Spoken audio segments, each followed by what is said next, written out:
Uh, how to say no. There's just a lot going on in this. Here's one of my fundamental assumptions. I'm going to launch into this. And I think for those of you that are looking for like practical steps, I will get there. I promise you, I will get there. But I think just going practical would be like just picking fruit off of a tree, expecting the tree had no rooting. So we're going to do a little bit of both, if you will. Like it'd be kind of ridiculous for me to say that. But here's my fundamental assumption is that knowing when to say yes or no is less about the destination and more about the clarity of direction. And that where you're pointed is a different question than where you're going to land. That where you're pointed matters. And that fundamentally saying yes or saying no is not an issue of clarity alone, but clarity of direction. And that idea of where you're pointed. The answer isn't just doing one or the other, but intentional recognition of our purpose and our calling in each situation and our motivations and intent in serving the needs of others around us. So I'm gonna get practical, but it's like this big idea. I just want to set the frame that says, and I will give those practical sort of ideas around saying no and even getting a little bit of research around this as well. But I would also suggest this: it's a shift from responding out of compulsion or default. And those of you who have been around the WiLD conversation know that when I say default, I mean to do nothing. So to respond out of default, I always think of a home loan. If I default on my loan, it means I didn't do anything, right? So I don't pay, I don't take any sort of intentional action. So it's it's a shift from responding out of compulsion or default and into intention, and what I would suggest is also call. What's so challenging to me is that yes and no, check this out. Like, you all know that I do, these are things that I've been thinking about for a long time, but also these weeks give me a chance to dig a little deeper into some of the questions that I face as well. What's so challenging to me about yes and no is that they have the same genetic footprint. And I'll explain what I mean by that. That footprint links back to a context within which we have that choice to make in the first place. Do you hear me? Like, that's the genetic thing that they share. And the circumstances, and those are that context is those circumstances, and that shared genetic footprint is precisely why it's not as easy as to say yes to this and to say no to that. So when I say genetic footprint, what is that shared DNA of yes and no, of yes or no, yes and no? Here's a couple of ideas. One, each of them involve other players in our relationship to them, right? That's the circumstances typically. Each involve resourcing questions regarding time, energy, health, motivation, maybe money, maybe relational capital, maybe all of it. And also each are about a question of will. And in other words, what does this person need or want? And what do I need or want? And what am I willing to sacrifice or not sacrifice to respond? And I would suggest to you this possibility that I don't know what the right word is. I picked the word altruistic, but any altruistic yes or no will likely include sacrifice. Something that you would have to let go of, that you may not want to let go of. So it's kind of interesting. I should say we. So I'm speaking to myself. You know that, right? Here's the choir. Okay, so here's some other thinking about that. When it comes to this question of saying yes or no, and the title of this invitation, like how to say no, I'm assuming that most of us are here because it causes us to think of situations where we want to know how to say no well, but are compelled, obliged, or feel pressure to say we will do something we've been asked to do, either explicitly or implicitly. And I'll tell you what I mean by that in just a moment. Like saying yes or no from an intentional perspective should be an act of will. But will be, and I would define will as this intent with a future direction and clarity. My will is an intent with a future direction and clarity. So, and here's what's so, I always think about this, and I'm trying to put myself in everybody's shoes, and that can be tough. But how some of you might be thinking about this. So I apologize if I missed the boat you're on, but I'm going to try to touch on a couple of those things. So sometimes I think no is an explicit statement.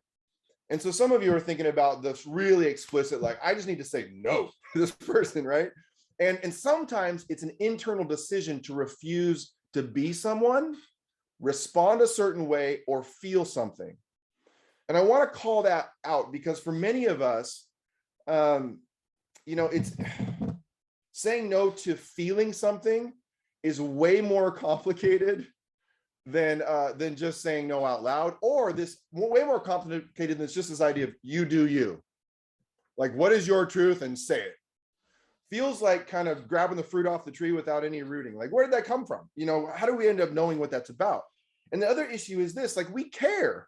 And I think this issue is that our caring matters. And it's one of the reasons that I get bugged by people saying, like, empathy is the pathway forward. And I would say empathy is important, especially for some of us who lack it, empathy and compassion. But sometimes empathy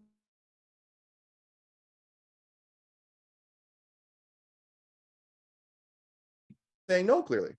Because for some of us, we feel so, and I'm glad some of you are nodding because you know what I'm talking about. Like, empathy, you feel so strongly what other people feel, it's difficult for you to say no. And I just want to call that out as a reality that so rarely is talked about. We have different developmental challenges related to this. And being myself would be so much easier and actually less interesting if most of the time being myself didn't include being myself with you. And inviting you to be yourself with me. So here's a couple of more, just the way I think about that. Like, there's an interpersonal no. So it's like, I hear your request, Coach Cat, and I am not going to do what you ask, and let me tell you why. All right, so that would be like a very clear statement. Kathleen and I have not had that conversation. I just use Cat, thank you. So here's another one, but there's an intrapersonal side. And I hope this is why I hope this resonates with some of you. I am no longer going to care so much about what you think of me. And I'm going to move on. And I'm going to say no to that feeling. And when I say that, I also realize that for some of you, like, that's a really hard thing to actually feel, where you're like, what do I do with this reality that I care? And I would say, I don't want you to not care. If you stop caring, the whole connection disappears. And so I'm going to go a little bit, I'm a fan of Oswald Chambers. I don't know if some of you know who Oswald Chambers was, but I'm going to bring a little bit, this is just a little dose of theology in this conversation. I'm not going to go too deep into this, but he has a quote that I think is interesting. And the quote is this, and he says, I think what's important is the awareness of the circumstances, like to be aware of what's actually going on. And here's the quote, okay? And this brings, for some of you, if you don't have a God perspective, I'm okay with that. We'll talk about it. But from my worldview, this kind of is valuable. So let me say what he says. He said, listen to this. God is bringing you into places and among people and into conditions in order that intercession. And when I hear Oswald, when I read the word intercession, I literally thought yes or no. You know what I mean? So like, it's like intercession is this moment of kind of, what am I going to do? And he says, in order that the intercession of the Spirit in you may take a particular line, right? It's interesting, like yes or no. And this is what Oswald Chambers' perspective is. He says, never put your hand in front of the circumstances and say, I'm going to be my own providence here. I must watch this, and I got to guard that. And he says this, all your circumstances, and I would say that's like all of your experiences, whether you're managing a budget today, you're trying to figure out how to fire somebody today, you're trying to figure out how to hire somebody today, all your circumstances are in the hand of God. Therefore, never think it strange concerning the circumstances you're in. Your part in, he's talking about prayer here. He says, in intercessory prayer is not to enter into the agony of intercession, like the agony of what to do, what to say, but to utilize, and this is where I got this is crazy. I just love it how practical he is, but to utilize the common sense circumstances God puts you in and the common sense people he puts you amongst. So here's Rob's quote on top of that. This is my thinking. The dilemma is that we don't act out of common sense so much of the time. You know what I'm saying? Somebody give me a nod. That's like the visual amen. Like, we just don't act out of common sense so much of the time. The reality of saying no is that it is often more complicated than that, because we can't always choose how we're going to feel.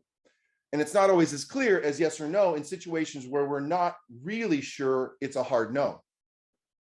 Especially when we also desire to maintain the relationship and our capacity to listen and stay in touch with the feelings of another person. Like, some of us are like, I just want to be able to say no and be the jerk. Like, I just wish I was that person. And I'm like, no, we really don't wish we were that person. So how do you do this? Like, how do we do this? So back to my point, if it were easy as just say yes or say no, kind of that pithy statement of just you do you, we wouldn't be having this conversation today with much meaning. We struggle with self-regulation and maintaining our capacity to make a choice. So how do we get to the point where our yes or our no will be clear?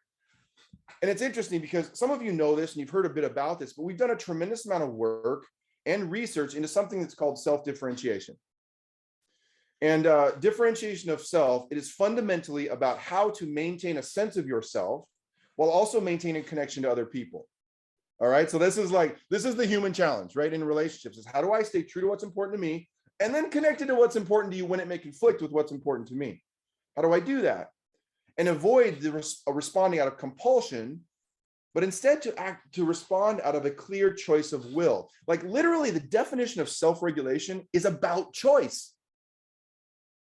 So it's not regulating so that I close everything off. It's about maintaining my capacity to make a choice. And it's interesting to avoid responding out of compulsion. And in some cases, a surrender, I think, to the right call in our lives. And that surrender, by the way, is also a choice of will. I'm going to let this go. I'm going to sacrifice this for this other person, but making it as a choice as opposed to a compulsion. Because some of you, I'd say that the sacrificial choice may be to let go of your need to make everyone happy. Please hear me. We don't talk about it that way. For some, I'm going to say it again. For some of you, the sacrificial choice that will cost you something. I'm not saying there isn't a cost, but would be to let go of your compulsion to make everyone happy. There are others of you where the sacrificial choice would be to realize there are other people to pay attention to. You see, like that's the one we talk about most often, but those sacrifices are both difficult. They're both difficult. And I think they're moving targets too, because our life is wild and amazing and moving around and it's alive. So like what yes and no looks like is something it's interesting. So here's what we found. So let me get to the point. So if you're thinking like, what was the key predictor of emotion, of self-regulation, of maintaining that capacity of will? This is why I can't go there. Like I got to go here is that the number one predictor was sense of purpose. It was knowing why you're in it in the first place. It was clarity of direction. It was that sense of purpose. I would describe it as that knowing why you're in it, why you are in it, which provides this clarity of direction. When you know why you're here, you just regulate better so that when you say yes or no, it's from deep roots. It's from roots that are both clear and are also connected to other people. It's something throughout us. It's something courageous. It's something sacrificial. And that's hard for some of us. And so here's the next question. What is the key predictor of clarity of direction? And I'm gonna do it. I don't usually do this, but I'm gonna do a shout out to the WiLD toolkit because we did an impact study, and I found this fascinating on what are the things that where we see significant and important effect size changes. Where do we move the dial when people go through a process of intention for a year? Where do we see the biggest impact? And what the largest variable that was impacted was clarity of direction. It's not telling you which way to go, but a clarity of which way I'm pointed. And I say that because of this, is that like clarity of direction is the biggest result. I describe that process of intention like a vine. Like it's like, or you're the vine as like a trellis. So a vine needs two things to grow and move in healthy kinds of ways, at least two things. It needs a lot more than this. I am not an expert on vines, but you can look at a vine. I got a couple in my yard, right? It needs healthy roots planted in healthy soil, right? It's got to be rooted, but it also needs a structure upon which to grow. It needs a structure upon which to grow. And what's fascinating too, and Megan brought this up the other day, is that if you tie the vine too tightly to the trellis, to the structure, then actually it communicates, Megan would know more about this than I would, but it communicates something to the plant that says, I don't need to be rooted as deeply. So it's interesting to think about a structure that, if you think about every major change in our lives, typically they involve a structure of intent. But that structure of intent can't be held so tightly. I would describe it like one structure of intent would be like, tell me my personality and call it good, and tie it. That's like a really tight structuring. There needs to be room to grow and to see your individual nuance in that, so you can grow in healthy kinds of ways. But a structure for intent has been important. And I say that because when we've seen people walk through an intentional structure and process around what we know is important for the development of leader, the number one outcome was clarity of direction. Here's the other reality. This is what I've been frustrated by in the last couple of weeks, frustrated and kind of enamored by. So my truck I got a nail in my tire, a giant nail in my tire. And I was frustrated because it's like the second nail in the last 6 months. So I'm going back, I just schedule at Costco, I take my tires in, and I'm sitting there thinking, why is it in our created way that everything requires maintenance? You know what I'm saying? I was thinking about everything in our world. I look at buildings and I go, that building's going to get maintained.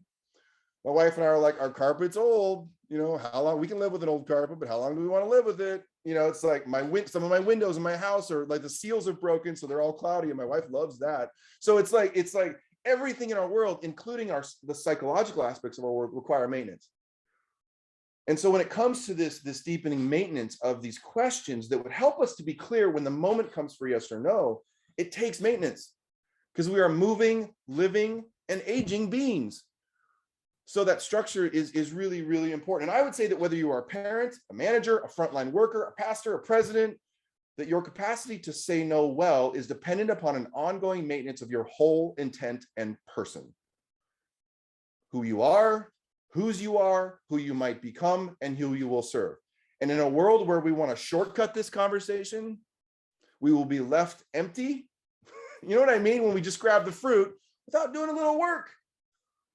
And our hope was to make it easier to do that. Now, so once you've done that, okay, I'm gonna get, now for those of you who are like, McKenna, you didn't tell me how to say no. So in the moment when you actually have to say no, I'm gonna give you some tips. If you've done that work, and I hope you will, and I'm gonna give you some questions to think about, but here's how I would say, this is what I understand you're asking. This is back at Coach Cat. This is what I understand you're asking. This is my response, and this is why.